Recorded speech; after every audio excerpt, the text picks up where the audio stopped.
Esse aqui foi um dos boxeadores mais importantes da história. Hoje a gente vai conhecer o Joe Louis, que não foi apenas um campeão de boxe, mas foi um homem que fez um país inteiro, um país racista, a torcer por um negro derrotar um branco no meio do ringue. Isso numa época que tecnicamente era proibido e um crime. Então nos próximos minutos eu vou te contar a história do Joe Louis, o Brown Bomber, de um jeito que ninguém te contou, de um garoto pobre no Alabama que virou um dos maiores pesos pesados da história. Pra você ter noção do tamanho desse cara, ele reinou com 11 anos e 8 meses como campeão mundial e defendeu 25 vezes seguidas o cinturão dele. Um recorde que até hoje ninguém conseguiu bater. Eu vou ser muito honesto com vocês, porque eu tô vendo muitos boxeadores pesos pesados lendários. A gente viu o Ali, viu o Tyson, viu o Lennox Lewis, o Klitschko. Agora sim o Uzi. Mas quando eu olho hoje as fitas e vídeos do Joe Louis, tem uma coisa que nenhum desses teve. Um cara que em outro momento do boxe sabia o que era economia de energia, tinha um poder cirúrgico, uma técnica refinada e não gastava nenhum movimento à toa. E a The Ring Magazine, que é uma das maiores revistas de boxe mundial, concorda comigo, porque elegeram em 2003 o Joe Louis como o maior puncher da história de todos os tempos, de qualquer categoria, de qualquer era do boxe. Mas tem uma história que pouca gente conhece sobre ele. Um dia antes da luta mais importante da vida dele,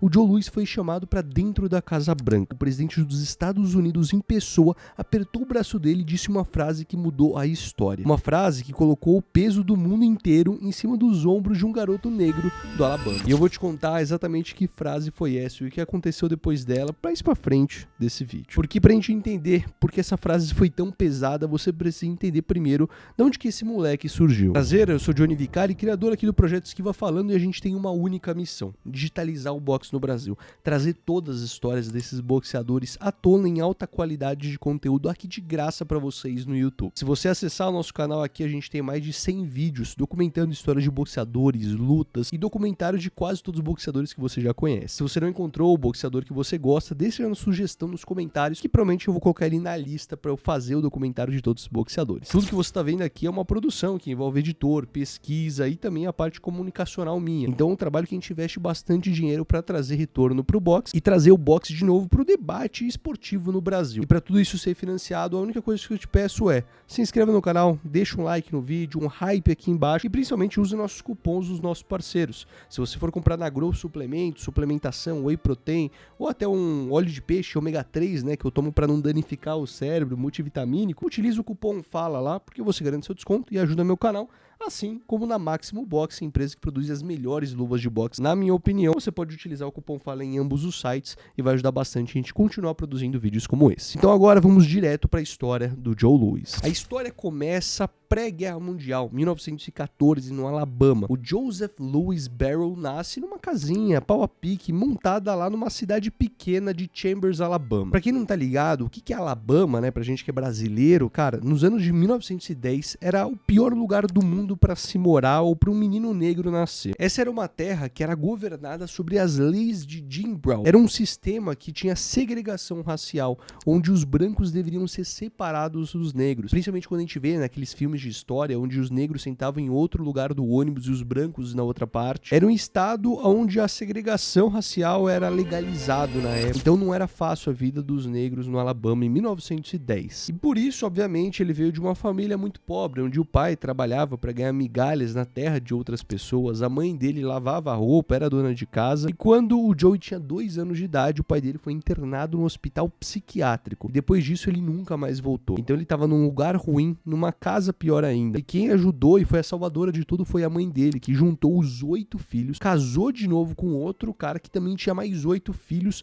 e fugiu pro norte, pra Detroit. Pra quem viu já nossos outros vídeos no canal, sabe que Detroit foi casa de um outro grande boxeador, Thomas Hearns. Mas essa história fica pra outro vídeo. Chegando em Detroit, que era uma cidade que na época tinha muito do setor automotivo, estava crescendo bastante pela industrialização, a família virou parte dessa grande imigração dos negros do sul, fugindo desse inferno racial, atrás de trabalhos nas fábricas do norte. O Joe Louis teve que largar tudo que ele tinha, amigos, escola, e aí ele começou envelhecendo a trabalhar na fábrica da Ford, empurrar ali chacinas, esteiras, trabalhar na parte industrial e ganhava $25 por semana. A mãe dele era uma pessoa com muita ambição ainda, queria que o filho fosse violinista, queria que ele fosse músico e ganhasse a vida com a música, porque era um grande refúgio para a época, com o jazz, o blues vindo direto dos Estados Unidos, ela pensou que seria um caminho para ele. E aí ela começou a dar dinheiro e fazer assim, pagar pro filho tocar violino toda semana. Só que tinha um problema. No meio do caminho dessas aulas de música, até ele chegar na aula de música, tinha uma academia de boxe. Então ele passava todos os dias olhando aquele ringue, olhando aqueles moleques treinando, e ele ia tocar calmamente o seu violino. E como qualquer moleque de 16 anos teria feito no lugar dele, ele pegava o dinheiro que a mãe dava para ele pagar violino, gastava ali no aluguel, no armário da academia. Ele pegava o dinheiro que era para pagar a mensalidade de violino e pagava a mensalidade da academia de boxe. E eu vou te falar que a mãe dele ficou sabendo eventualmente, ficou muito brava, mas depois acabou aceitando porque era a vontade do filho. O resultado disso foram 50 vitórias em 54 lutas amadoras. 43 dessas lutas ele finalizou por nocaute. Ele foi campeão de um dos maiores torneios de boxe dos Estados Unidos, que é o Golden Gloves, e campeão nacional amador dos meio pesados. Tudo isso já em 1934, com 20 aninhos de idade, recém-completados, o Joe Louis então decide virar profissional. Na época, a carreira olímpica, né, não era tão famosa,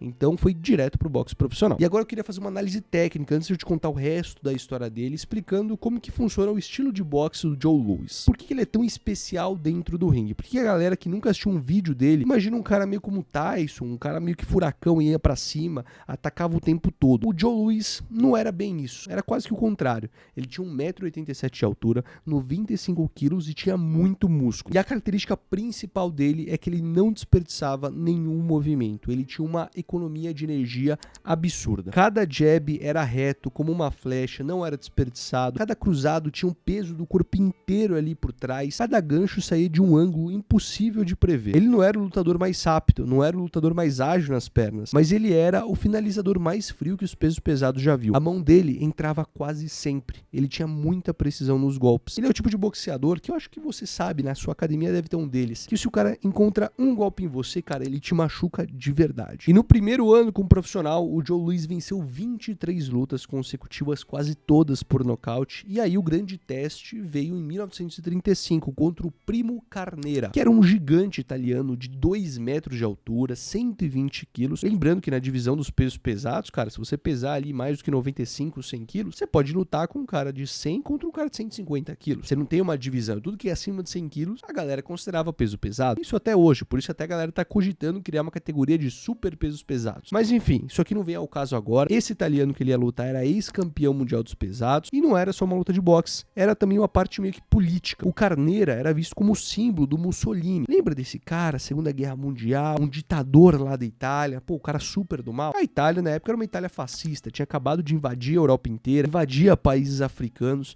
Então assim, tinha um símbolo muito grande. Enquanto os Estados Unidos tinha esse problema racial, ainda assim era o país da liberdade, era o país que estava lutando contra o fascismo também na guerra. Ou seja, um americano enfrentando um garoto propaganda do fascismo europeu no estádio de Nova York foi uma luta que simbolizava muita coisa. Foi a primeira luta do Joe em Nova York e o palco era gigantesco. Era a primeira prova pública dele.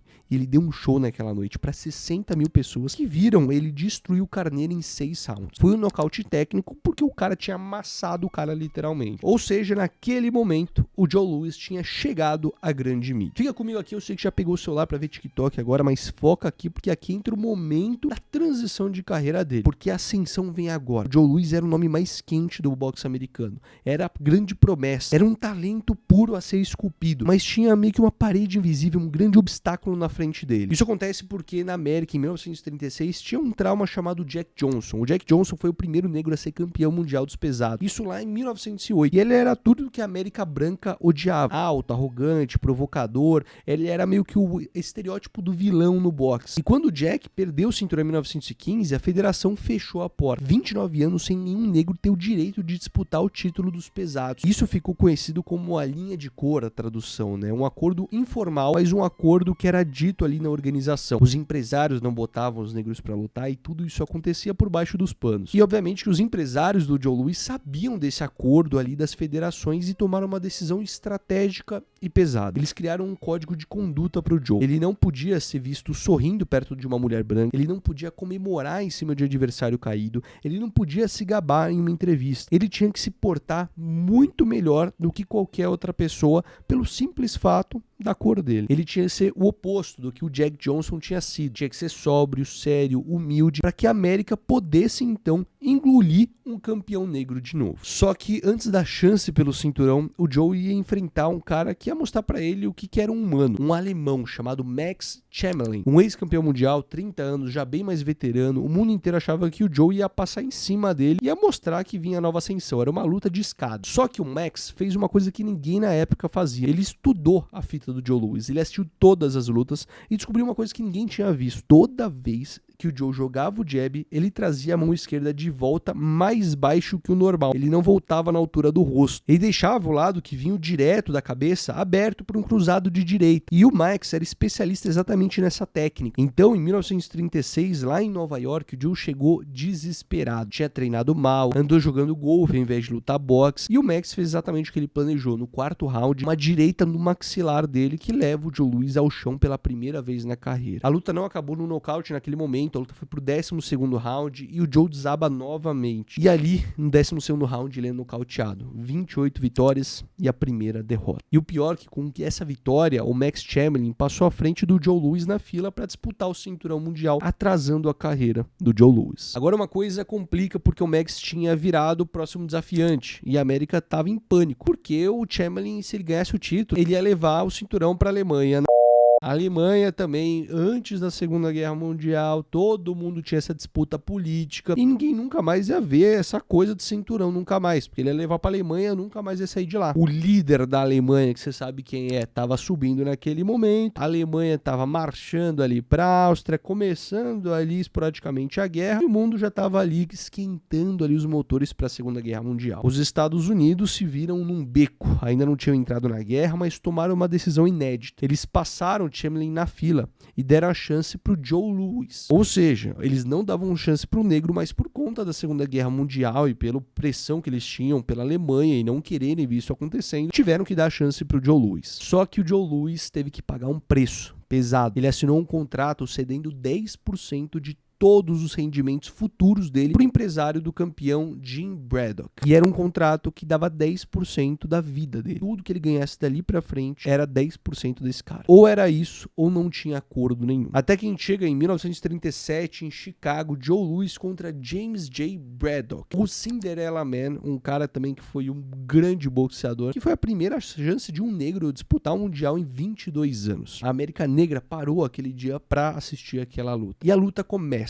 O round número 1, o Braddock pega o Joe Louis com um gancho de surpresa. E o Joe já cai no chão logo no primeiro round. O mundo inteiro já segura a respiração. Mas o Joe Louis levanta antes do árbitro começar a contagem e mostra que ainda tá bem. Que aquilo ali foi só uma coisa para ele retomar a atenção dele pra luta. A luta continua round após round e o Joe foi descascando o Braddock. Metódico, frio, preciso, encaixando os golpes. Até chegar ao round número 8 com uma combinação perfeita. Um gancho de esquerda que entra por dentro do braço do Braddock, anulando toda e qualquer tipo de defesa, junto com um direito reto que cai no queixo do Braddock, e o Braddock cai no chão e não consegue mais levantar. E pra você ter uma noção, o Jim Braddock foi um grande boxeador. Em 80 lutas da carreira dele, ele teve apenas um nocaute, o do Joe Louis, aos 23 anos. O Brown Bomber, né, que é o chamado bombardeio marrom, como você quiser traduzir. Ele se tornou naquela noite o campeão mundial dos pesos pesados, o segundo negro em 29 anos. Tá comigo ainda? Não tá no TikTok ainda? Calma que essa história, lembra que eu te falei que vai acontecer uma frase na Casa Branca que vai mudar a porra toda? Segura que eu já vou te contar qual é. O Joe Louis, depois daquele primeiro título que ele teve, ele fez uma coisa que ninguém esperava, né, depois daquela vitória. Ele se recusou a se chamar de campeão.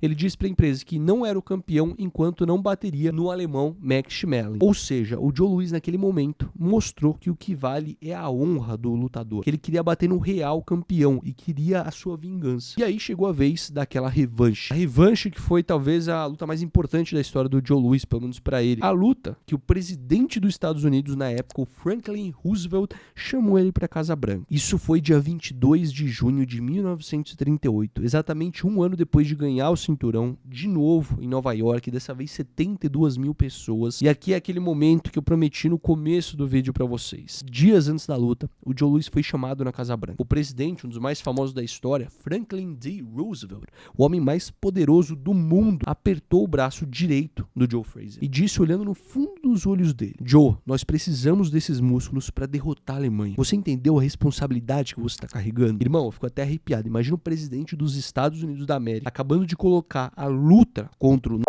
nas costas de um moleque super novo do Alabama, recém-campeão mundial. Isso mostra a importância do esporte. Seja hoje a Arábia Saudita colocando esportes para limpar a imagem dele, seja hoje o esporte nas Olimpíadas sendo feito e investido para levar a supremacia de um país. Ou seja, aqui a gente chega numa grande hipocrisia. Um país no qual um moleque, por causa da sua cor, não podia entrar em certos restaurantes, tinha que sentar em lugares específicos dentro de um ônibus, não podia casar com certos tipos de mulheres, ele precisava ganhar no ringue pelo aquele país, pela democracia. É um pouco hipócrita essa história dos americanos. É por isso que eu gosto de ser brasileiro, cara. Esses caras são uma hipocrisia pura. Mas enfim, aqui é um canal de boxe, não é um canal de política, mas o boxe está envolvido com a política, você querendo ou não. Vamos voltar aqui para o que foi a luta. A transmissão dessa luta foi a maior audiência da rádio da história desde então. Foi a maior luta da história. O mundo inteiro parou. Os bairros negros e brancos dos Estados Unidos pararam, as ruas ficaram vazias. Todo mundo grudado aonde? No rádio. Na época a TV ainda não era popularizada. As lutas aconteciam narradas apenas por rádio. Já na Alemanha, o líder da Alemanha, que você sabe quem é, não vou falar para nos motivar aqui o canal, ele também mandou uma carta pro Max Chamberlain. Ou seja, o presidente dos Estados Unidos de um lado e o presidente da Alemanha do outro lado. E nessa carta, o líder alemão falava que ele precisava vencer pro Terceiro Reich alemão. Só que tem um detalhe, porque o Max Chamberlain, ele nunca foi...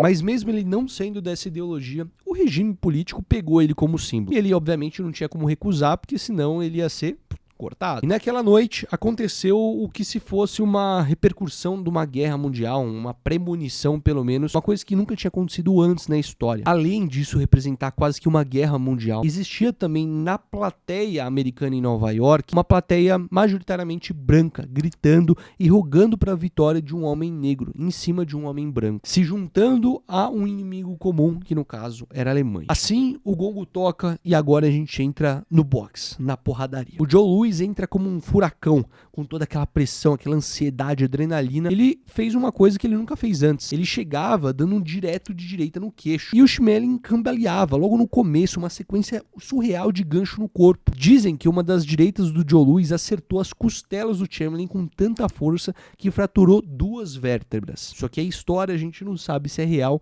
mas que o Schmeling no momento gritou e o grito foi captado até no rádio da época. Ou seja, o mundo inteiro ouviu uma coisa que assim foi absurdo. O primeiro round foi tão absurdo que a gente teve 3 quedas em 2 minutos. 2 minutos e 4 segundos de luta. A equipe adversária do Max Chamberlain joga a toalha e desiste. A luta acaba. Joe Louis vence por nocaute técnico. Schmeling foi parar no hospital e ficou 1 semana lá. Foi um amasso completo em 2 minutos. É aquele tipo de luta que você tá ligado, você fica até noite, madrugada pra assistir e quando começa a luta ela não dura nem 2 minutos. Naquela noite a América se uniu em torno de um único homem, independente da sua cor, mas por um ser humano que estava lá, todo mundo lutando pelo mesmo lado. Obviamente, para a comunidade negra dos Estados Unidos, o Joe Louis virou um deus, virou um símbolo que diziam, né, os pais para os filhos, se o Joe Louis conseguiu, você também consegue. Ele virou uma prova viva de igualdade, um símbolo dessa luta, de uma chance que virava quase inevitável para o momento. Dali em diante, o Joe Louis começou uma sequência lendária. Depois que ele conquistou o título,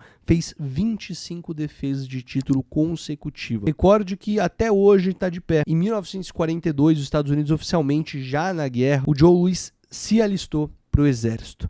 Não precisava, ele era campeão mundial, podia ficar confortável em casa, mas ele foi pra guerra. Ele fez mais de 96 lutas de exibições para soldados, em frente a quase 2 milhões de militares alistados pelo mundo inteiro. E o mais absurdo de tudo isso é que o Joe Louis doou todas as bolsas, todo o dinheiro que ele arrecadou com essas lutas, para 2 centros ali de veteranos de guerra. Foram na época mais de 100 mil dólares, que equivale hoje a mais ou menos 1,5 milhões de dólares no dinheiro de hoje. E mesmo sendo um ser humano fora da curva, a Receita Federal Americana, os leões americanos, chegaram a bater na porta dele cobrando os impostos de renda sobre aquele dinheiro que ele tinha doado. Dinheiro que nunca passou realmente pelas mãos dele. O resultado de tudo isso, dessa benfeitoria que ele fez, gerou uma dívida de mais de 1 milhão de dólares para ele, com juros de 50 mil dólares por ano. Um dos finais mais trágicos e mais injustos da carreira do boxe moderno, o Joe Louis, em 1949, como invicto, ele decidiu se aposentar. Mas essa dívida que ele teve não dava trégua. Ele teve que voltar aos perrengues, mais velhos. E aí ele começou a perder já, porque não tava na melhor fase, né? Perdeu pro César Charles por decisão. Depois, aos 37 anos, enfrentou um furacão chamado Rocky Marciano, que já tem aqui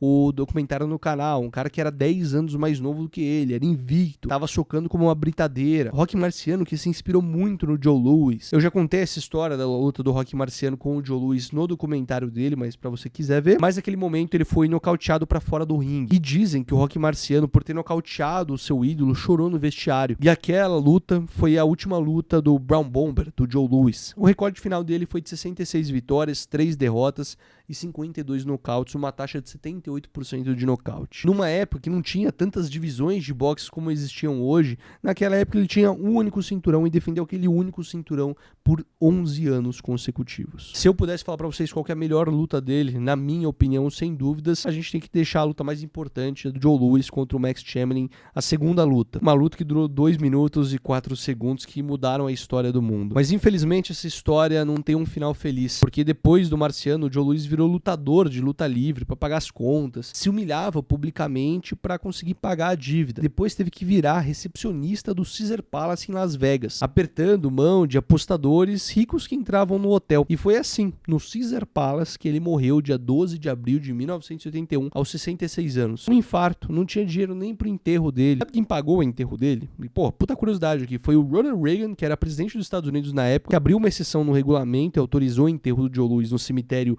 nacional de Arlington, que é a terra mais sagrada da América. E a segunda pessoa, surpreendentemente, que ajudou a pagar o enterro dele foi nada menos do que Max Chamberlain, o alemão, o mesmo que tinha derrotado e perdido para ele em 1938, que virou o melhor amigo dele nos últimos anos da carreira. Hoje, em 2026, a gente brinca em comparar um campeão de boxe, quem foi maior, Ali ou Tyson, Klitschko ou Lennox Lewis, Usyk ou Fury. Mas deixa eu te falar uma coisa, sem o John Lewis, talvez não existiria o Muhammad Ali. Sem o Joe Louis, não existiria o Rocky Marciano, o Jake Robinson. Sem o Joe Louis, a história do esporte americano seria com certeza outra. Ele não foi só um dos maiores pesos pesados da história do seu tempo. Ele foi o cara que derrubou a cor, a etnia pro boxe. Foi um cara que carregou a esperança de milhares de jovens que decidiram começar o boxe por conta dele. E foi o cara que botou os alemãos pra correr em 2 minutos de luta. O cara deu tudo que ele tinha pro país dele, o país que tanto maltratou dele, e morreu quebrado, vendido, enterrado por favor de um presidente. Um nome que com certeza tá na lista dos top 10 maiores boxeadores de todos os tempos e que deve ser lembrado pra sempre. Se você curtiu essa história, não esqueça de se inscrever aqui no canal nem nada, porque eu separei aqui outro documentário pra você assistir agora do Rocky Marciano, que tá ligado com a história do Joe Louis e veio logo em seguida. Vou deixar esse documentário aqui na tela pra você assistir agora. Tamo junto, um beijo, um forte abraço e até mais.